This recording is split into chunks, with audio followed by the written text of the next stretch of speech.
Assalamu alaikum, class 10th. This is biology lecture, chapter 1. Today the topic of our class is gaseous exchange, breathing, gaseous exchange in plants and some important terms. First of all, we discuss about gaseous exchange. Gaseous exchange जो होता है वो plants के अंदर होता है और breathing जो होता है वो एनिमल्स और ह्यूमंस के अंदर होता है. सेम प्रोसेस है, जस्ट टर्म्स डिफरेंट है. प्लांट्स के लिए गैशियस एक्सचेंज का वर्ड यूज़ किया गया है, एनिमल्स और ह्यूमंस के लिए ब्रीदिंग का वर्ड यूज़ किया गया है. ओके.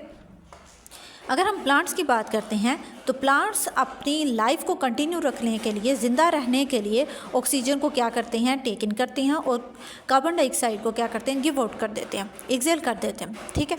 वो डिफरेंट प्रोसेस के थ्रू होता है, जैसे कि फोटोसिंथेसिस के प्रोसेस के थ्रू हो रहा है. ठीक है. और कुछ और स्टेप्स भी इन्वॉल्व होते हैं, नेक्स्ट हम डिस्कस करते हैं.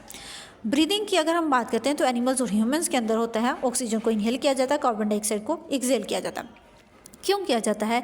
इसलिए किया जाता है क्योंकि हमारी बॉडी के अंदर डिफरेंट ऑर्गन्स को जो है वो ऑक्सीजन और न्यूट्रिएंट्स, ऑक्सीजन और कार्बन डाइऑक्साइड की जो होती है वो ज़रूरत होती है. ऑक्सीजन की ज़रूरत होती है, कार्बन डाइऑक्साइड को वो एक्सेल कर देते हैं. ऑक्सीजन की इसलिए ज़रूरत होती है ताकि वो न्यूट्रिएंट्स वगैरह उनको मिल सकें और वो प्रॉपर अपना फंक्शन जो है वो क्या कर सकें, परफॉर्म कर सकें. ठीक है. गैशियस एक्सचेंज इन प्लांट्स को अगर हम डिस्कस करते हैं तो ये स्ट्रोमेटा के थ्रू होती है. अगर हम प्लांट्स की बात करते हैं तो प्लांट के अंदर जो लीफ है उनके अंदर बेसोफिल सेल्स होते हैं जो गैशियस एक्सचेंज में इन्वॉल्व होते हैं, हेल्प करते हैं. स्टेम की बात करते हैं उसके अंदर ए स्पेसीज आ जाती हैं जो गैशियस एक्सचेंज में क्या कर रही होती हैं, हेल्प कर रही होती हैं. ठीक है. अगर हम स्ट्रोमेटा, हमने कहा है कि गैशियस एक्सचेंज प्लांट्स के अंदर स्ट्रोमेटा के थ्रू होते हैं. अगर हम स्ट्रोमेटा की बात करते हैं तो ड्यूरिंग डे टाइम जो होता है स्ट्रोमेटा ओपन होता है और ड्यूरिंग नाइट स्ट्रोमेटा क्या होता है, क्लोज होता है. ड्यूरिंग डे टाइम फोटोसिंथेसिस का प्रोसेस अकर होता है. जब फोटोसिंथेसिस होगी तो प्लांट अपनी ऑक्सीजन जो है वो कहाँ से लेगा, फोटोसिंथेसिस के प्रोसेस के थ्रू, और सारी रिएक्शंस उसके अंदर जो है वो इसके थ्रू होंगे और आगे ग्लूकोज की क्या हो जाएगी, फोटोसिंथेसिस के थ्रू जब होगी तो क्या होगी, ग्लूकोज की फॉर्मेशन भी हो जाएगी. ठीक है. और ड्यूरिंग नाइट जो होता है, नाइट के टाइम भी तो फोटोसिंथेसिस का नाइट के टाइम भी तो प्लांट को जिंदा रहने की ज़रूरत है, लेकिन नाइट टाइम जो होता है फोटोसिंथेसिस का प्रोसेस अगर नहीं होता, फिर वो क्या करते हैं, प्लांट्स अपनी ऑक्सीजन जो है वो इन्वायरमेंट से पूरी करते हैं ताकि वो अपनी रिएक्शन जो है वो नाइट के टाइम भी क्या कर सकें, कंटिन्यू रख सकें. ठीक है. Next we discuss about important terms, that is lenticels.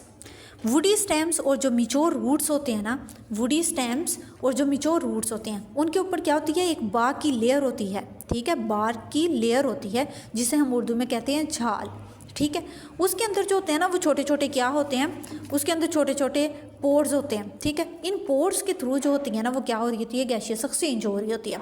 Woody stem और मिच्योर रूट्स के अंदर क्या होती हैं, लेयर ऑफ बाग होती है, उसके अंदर क्या होते हैं, छोटे छोटे पोर्स होते हैं, उनके थ्रू गैशियस एक्सचेंज अकर हो रही होती है. उन सर्टेन पोर्स को क्या कहा जाता है, लेंटिसेल्स कहा जाता है, क्योंकि वो गैशियस एक्सचेंज में क्या कर रहे हैं, हेल्प कर रहे हैं. ओके. अब कुछ प्लांट्स ऐसे होते हैं जो इक्वेटिक प्लांट्स होते हैं. ठीक है. वाटर के अंदर जो होते हैं. इक्वेटिक प्लांट्स कौन से होते हैं, जो वाटर के अंदर पाए जाते हैं. ठीक है. उन्होंने क्या करना है, वाटर में ही अपनी ऑक्सीजन को क्या करना है, इनहेल करना और कार्बन डाइऑक्साइड को एक्सेल करना, और इस तरह जो है वो वाटर के अंदर ही सर्वाइव करते हैं. ये थे इक्वेटिक प्लांट्स. इस तरह हमने कुछ इंपॉर्टेंट टर्म्स जो हैं वो डिस्कस की हैं. Hope so you can understand. This is today lecture. Thank you so much.